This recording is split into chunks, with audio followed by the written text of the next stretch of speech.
Le métal froid des menottes s'est enfoncé dans mes poignets à 1h47 du matin lorsque 2 policiers m'ont traîné hors de chez moi. Mais ce qui m'a brisé le cœur, ce n'était pas l'arrestation. C'était de voir ma famille sur le trottoir, en train de sourire. Ma sœur était même en direct sur les réseaux sociaux, expliquant avec enthousiasme à plus d'1 million d'abonnés que justice était enfin rendue pour mes crimes. Ils pensaient m'avoir totalement détruite, échangeant ma vie contre un héritage qu'ils n'avaient jamais mérité. Avant que nous ne découvrions pourquoi ils souriaient, abonnez-vous, suivez mon histoire jusqu'au bout et dites-moi dans les commentaires de quelle ville vous regardez cette vidéo pour que je sache jusqu'où ma voix porte. Ils croyaient que c'était la fin pour moi. Mais 15 minutes après notre arrivée au commissariat, le commissaire est entré dans la salle d'interrogatoire, les mains tremblantes en lisant mon dossier, et a murmuré 5 mots qui ont tout changé. Je m'appelle Maya, j'ai 27 ans.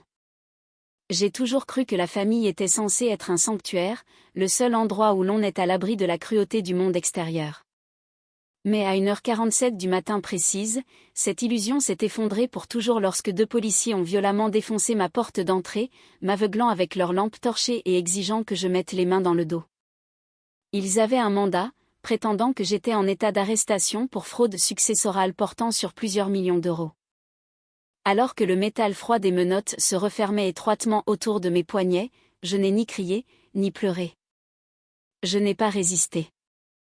Au lieu de cela, mes yeux se sont fixés sur le trottoir juste devant ma porte. Là se tenaient mes parents et ma jeune sœur, Chloé. Ils ne pleuraient pas, ils n'étaient pas choqués.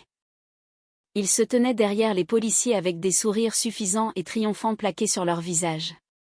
Chloé tenait son téléphone, diffusant en direct mon humiliation devant plus d'1 million de personnes, expliquant avec empressement à son audience que le monstre avide de la famille recevait enfin ce qu'elle méritait. Les accusations sur le mandat étaient une fabrication totale, exactement comme le récit qu'il vendait sur les réseaux sociaux. Mais j'ai choisi de rester parfaitement silencieuse. Alors qu'il me faisait descendre les marches devant mes proches hilars, j'ai gardé la tête haute. Ma famille pensait que c'était le moment où il m'anéantirait enfin pour voler l'héritage de mon grand-père. Ils n'avaient aucune idée qu'il venait de tomber droit dans un piège.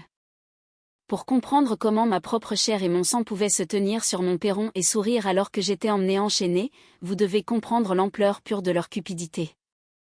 Tout a commencé avec mon grand-père, Arthur. C'était un homme brillant, autodidacte, qui avait bâti un patrimoine immobilier colossal valant des millions. En grandissant, mes parents et Chloé le voyaient moins comme un grand-père que comme un compte bancaire sur pattes. Ils ne venaient le voir que lorsqu'ils avaient besoin d'un prêt, d'une nouvelle voiture de luxe ou d'une rallonge pour financer leur vie extravagante. Mais il y a 3 ans, tout a changé. Grand-père Arthur est tombé gravement malade. Dès le diagnostic, ma famille a soudainement disparu. Mes parents prétendaient être trop occupés par leur vie mondaine, et Chloé était trop accaparée par sa carrière d'influenceuse en ligne. Ils ne voulaient pas s'encombrer de la réalité épuisante des séjours à l'hôpital, des emplois du temps de médicaments et des urgences nocturnes. Alors, j'ai pris le relais.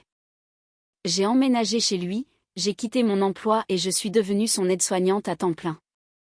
Pendant 3 longues années, je lui ai tenu la main durant les nuits les plus sombres, m'assurant qu'il était confortable, aimé et jamais seul. C'est durant ces moments de calme qu'il a réalisé qu'il aimait vraiment et qui attendait juste qu'il meure. Lorsqu'il s'est éteint paisiblement il y a 4 mois, son testament a révélé qu'il m'avait légué la grande majorité de ses biens. Au moment où le notaire a lu les termes, les masques de deuil synthétique de ma famille sont tombés.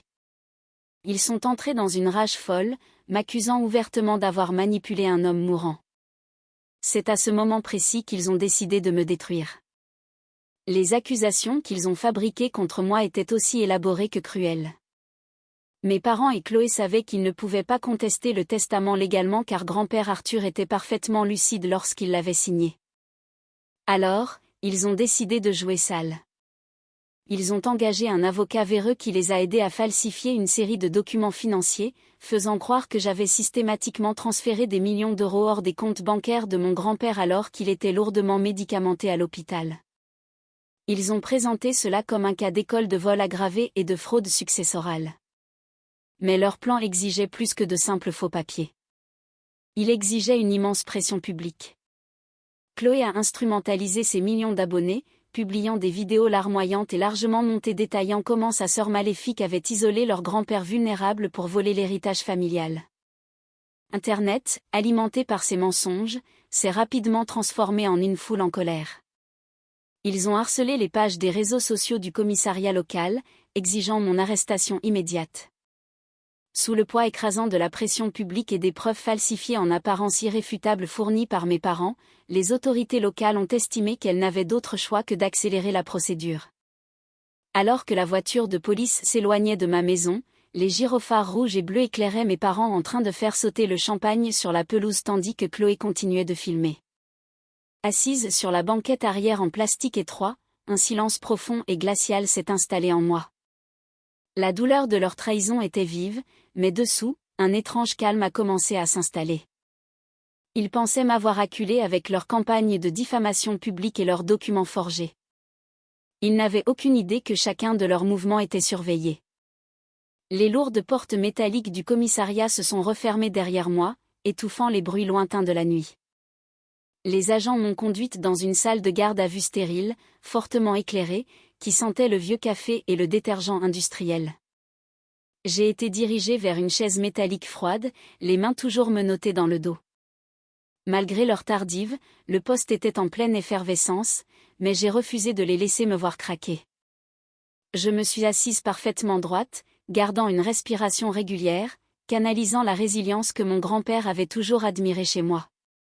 Un officier chevronné, un homme aux cheveux grisonnants et à l'expression fatiguée, s'est assis en face de moi au terminal informatique. Il m'a à peine regardé en saisissant mon dossier officiel pour traiter les accusations.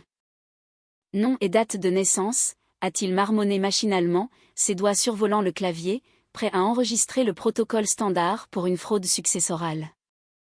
Je lui ai donné mes informations calmement. Il a cliqué sur le dossier numérique contenant le mandat et les documents justificatifs que ma famille avait soumis. Puis, toute la pièce a semblé se figer. Les agents ont arrêté de taper. Ses yeux se sont écarquillés en balayant l'écran et son visage a perdu toute couleur. Il a fixé le moniteur pendant plusieurs longues secondes, puis a levé les yeux vers moi, son regard passant d'une indifférence routinière à un choc absolu. Sans dire un mot, il a brusquement poussé sa chaise, s'est levé et a saisi la chemise cartonnée du dossier.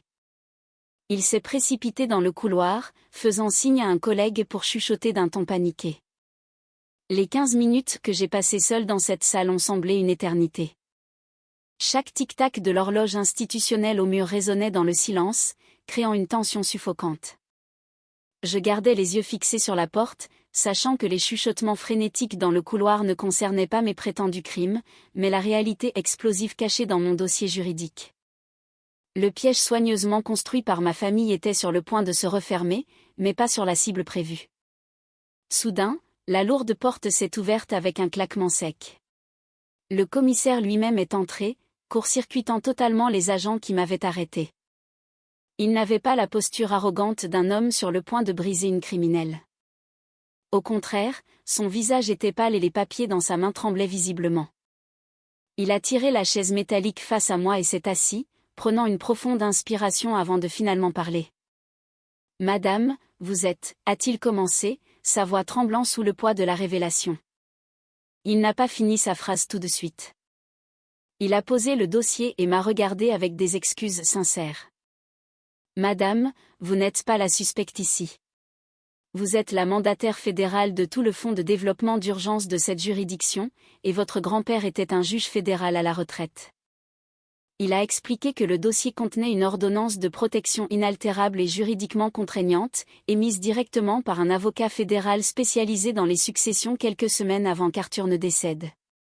Mon grand-père savait exactement ce que préparaient mes parents. Il les avait secrètement enregistrés en train d'essayer de corrompre son personnel médical pour le déclarer incompétent, et il avait tout consigné en sécurité dans ce dossier. Le commissaire s'est adossé, un sourire sinistre remplaçant son expression ébranlée. Il a expliqué qu'en orchestrant cette arrestation hautement médiatisée et en la diffusant via le direct de Chloé, ma famille ne m'avait pas exposé. Ils étaient tombés directement dans un piège fédéral massif. Mon grand-père et son équipe juridique avaient intentionnellement laissé accessible une version obsolète et vulnérable du testament, sachant que le désespoir de mes parents les pousserait à commettre un crime évident pour tenter de l'annuler. Ils avaient mordu à l'hameçon à la perfection. Le commissariat n'a pas seulement abandonné les accusations frauduleuses contre moi. Ils ont immédiatement changé de braquet pour exécuter les mandats fédéraux déjà intégrés dans mon dossier de protection. Pendant que j'étais assise dans la salle d'interrogatoire, une équipe spécialisée était dépêchée pour cueillir mes parents et ma sœur. Les charges retenues contre eux étaient accablantes: vol aggravé, faux et usage de faux en écriture juridique, extorsion, abus de faiblesse sur personnes âgées et dénonciation calomnieuse auprès des autorités. Je me suis levée alors que le commissaire lui-même déverrouillait mes menottes, s'excusant profusément pour le théâtre dramatique de la nuit. Je me suis dirigée vers la grande baille vitrée du commissariat qui donnait sur la zone de traitement. En quelques minutes, les doubles portes se sont ouvertes et mes parents ainsi que Chloé y ont été escortés. Leurs sourires arrogants avaient totalement disparu, remplacés par des regards de pure terreur alors que les menottes se refermaient sur leurs poignets sous les néons crus. L'humiliation publique exacte qu'ils avaient méticuleusement conçue pour détruire ma vie s'était refermée sur eux. Les conséquences furent rapides et sans compromis. Le direct de Chloé, qu'elle destinait à être l'instrument ultime de ma destruction sociale, s'est retourné contre elle de manière spectaculaire. Des millions de téléspectateurs ont vu en temps réel le récit s'inverser, exposant ma famille comme étant les vrais criminels. En quelques semaines, ils ont fait face à la ruine juridique complète. Leurs actifs ont été saisis pour rembourser les fonds volés, tandis que la honte publique a totalement détruit leur réputation. Une fois la bataille juridique définitivement réglée, j'ai vendu le domaine familial chaotique et j'ai déménagé très loin, dans une belle ville côtière paisible. En utilisant le véritable héritage de grand-père Arthur, je me suis construit une vie sereine, totalement libérée de leur cupidité toxique, honorant sa mémoire en finançant une association locale d'aide aux personnes âgées. Maintenant, je suis curieuse de vous connaître, vous qui écoutez mon histoire.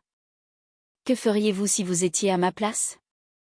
Commentez ci-dessous, et en attendant, découvrez les 2 histoires qui s'affichent à l'écran.